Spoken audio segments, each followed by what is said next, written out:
प्यारे बच्चों, आज डिस्कस करेंगे पिछले वीडियो से आगे लैमार्कवाद से दूसरा सिद्धांत है। इसमें डार्विन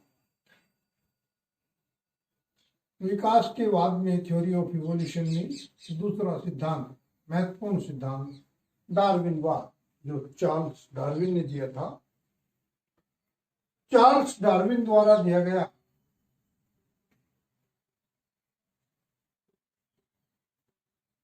ये सिद्धांत डार्विनवाद के नाम से जाना जाता है। इसे हम प्रकृति वर्णवाद के रूप में भी जानते हैं, क्योंकि ये मोस्टली प्रकृति पर बेस्ड है। इसमें अल्फ्रेड रसेल वेलेस ने सबसे पहले प्रकृति वर्णवाद के बारे में बताया था। डार्विन के साथी थे, और डार्विन चूंकि एक प्रकृतिवादी थे, तो उन्होंने एक जहाज पर, जिसका नाम था HMS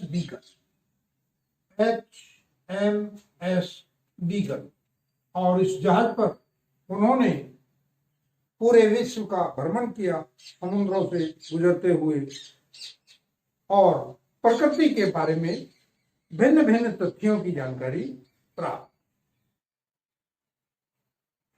विश्व सर्वेक्षण एक तरह से प्रकृति का किया समुद्र के माध्यम से, और इस HMS बीगल जहाज के माध्यम से, और निष्कर्ष पर पहुंचे कि जो पूरा प्रकृति वर्णवाद है वो माल्थस की थ्योरी पर आधारित है।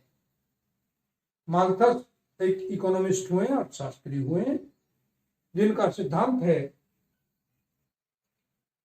योग्यतम की उत्तरजीविता, अर्थात जिस चीज की अधिक आवश्यकता होती है वही चीज, उसकी डिमांड बढ़ जाती है, उसके भाव बढ़ जाते हैं। माल्थस ने तो अर्थशास्त्र की भाषा में ये कहा। वही बात चार्ल्स डार्विन ने अपने नेचुरल सिलेक्शन में कही कि जो अपने आप को प्रकृति के अनुसार ढाल लेता है वही प्रकृति में जीवित बचता है, वही प्रकृति में जीवित रहता है। कई सारे एग्जाम्पल उन्होंने दिए, रिया, आर्मेडिलो, गैलापागोस का, किस तरह से वो अलग अलग एनवायरनमेंट में रहती हैं और उनके अलग अलग जगह पर रहने के कारण अलग अलग उनके स्वभाव हैं।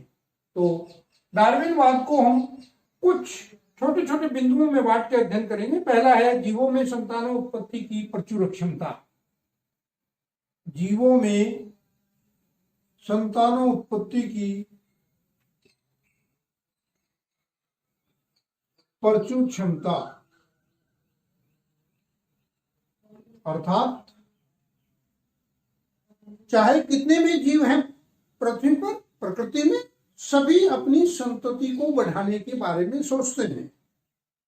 सभी का विचार है कि हम लंबे समय तक, ज्यादा से ज्यादा हम रहेंगे तो लंबे समय तक हमारी संतति चलेगी। और ऐसा है भी, देखा भी गया होगा, चूंकि कुछ विभिन्न विभीषिकाओं के कारण, परिस्थितियों के कारण नष्ट हो जाते हैं। एक छोटा सा सांप सैकड़ों अंडे देता है, लेकिन उतने सांप घूमते हुए नहीं दिखाई देते। इसी तरह से पक्षी 3 से 4 अंडे देने की क्षमता रखते हैं, लेकिन उतने पक्षी आपको नहीं दिखाई देते, क्योंकि सबके सब जीवित नहीं रहते। कुछ विभिन्न कारणों की वजह से मर जाते हैं, इधर उधर हो जाते हैं, और उनकी वजह से वहीं आ जाती है उनकी आबादी बिल्कुल कम हो जाती है।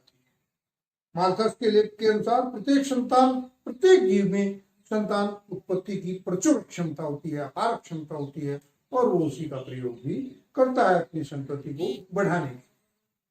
दूसरी बात इन्होंने बताई थी, जीवों की संख्या में स्थिरता। जीवों की संख्या में स्थिरता,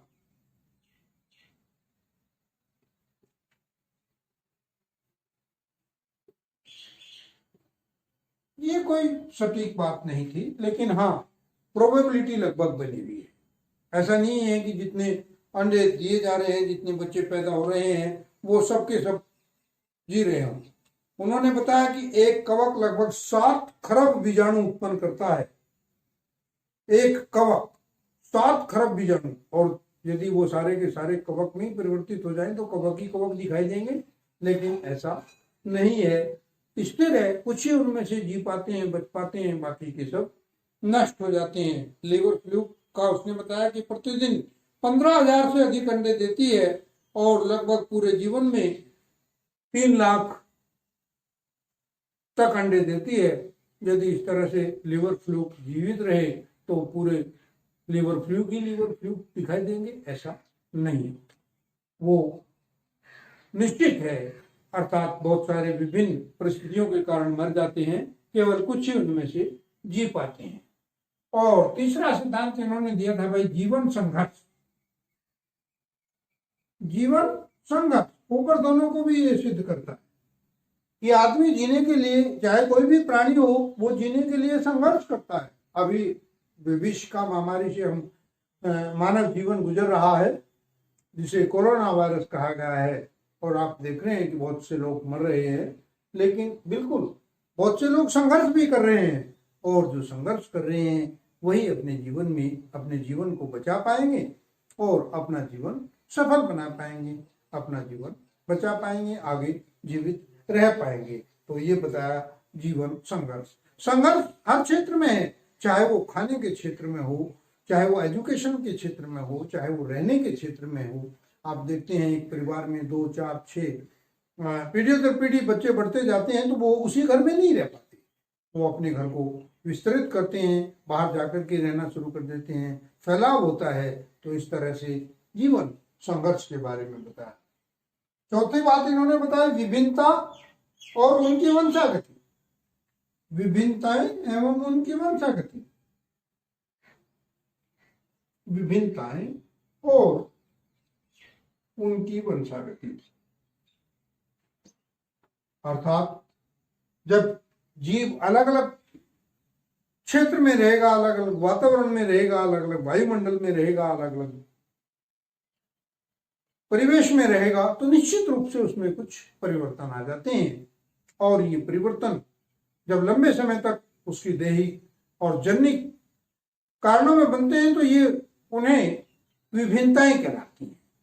और विभिन्नताएं कुछ इस तरह की हैं जो सतत हैं, लगभग लगातार चलती रहती हैं, और वो पीढ़ी दर पीढ़ी भी पहुंचती हैं। उस प्रकार की विभिन्नताओं को पूरा डिस्कस करेंगे आगे। विभिन्नताओं के बारे में जब आएगा मैं बताऊंगा आपको। उन्हें जनिक विभिन्नताएं कहा गया, और जो केवल उसी पीढ़ी में खत्म हो जाती हैं, पैदा होती हैं और उसी पीढ़ी में खत्म हो जाती हैं, उन्हें सोमेटिक या दैहिक विभिन्नता कहा गया। नेक्स्ट इन्होंने बताया योग्यतम की उत्तरजीविता। 5वां बिंदु था इनका, योग्यतम की उत्तरजीविता, अर्थात जो ऊपरी बिंदुओं से गुजरता हुआ जीवों में संतानों उत्पत्ति की प्रचुर क्षमता, जीवों में संख्या की स्थिरता, जीवन संघर्ष, विभिन्नता, ये सब उत्पन्न होने के बाद भी जो अपने आप को प्रकृति में बचाए रखता है, प्रकृति उसको चुन लेती है, और वही एक तरह से योग्यतम भी होता है, अर्थात जीने के लिए उसकी योग्यता निश्चित हो जाती है, जी पाता है अच्छी तरह से, इसीलिए इसे योग्यतम की उत्तरजीविता कहा।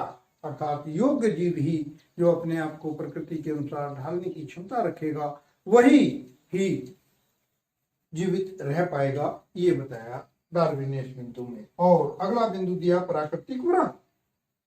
6वां बिंदु है प्राकृतिक वर्ण, अर्थात जब योग्यतम की उत्तरजीविता के अनुसार वो बच जाएगा, वो सर्वाइवल ऑफ द फिटेस्ट हो जाएगा, चाहे वो पहलवानी में हो, चाहे वो किसी भी क्षेत्र में हो, तो वो क्या प्रकृति उसको अपने अनुसार ढाल लेगी और अब आगे से उसी की संतति चलेगी। इसे कहा गया है नेचुरल सिलेक्शन।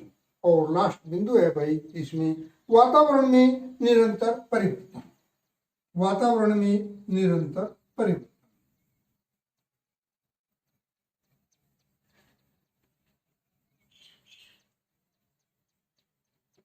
ये भी सर्वमान्य सिद्धांत है कि प्रतिदिन, प्रतिवर्ष, प्रति माह प्रकृति में परिवर्तन आते रहते हैं और इन परिवर्तनों का सीधा प्रभाव जीवों पर पड़ता है, ऐसा लेमार्क ने भी बताया और डार्विन ने भी बताया। इससे आगे का अगली वीडियो में डिस्कस करेंगे और मैं समझता हूँ आप इसे देखेंगे, लाइक करेंगे, सब्सक्राइब करेंगे चैनल को और जुड़े रहिए क्योंकि आपका पाठ्यक्रम चलता रहेगा। अगली वीडियो में इससे आगे का बताएंगे। धन्यवाद।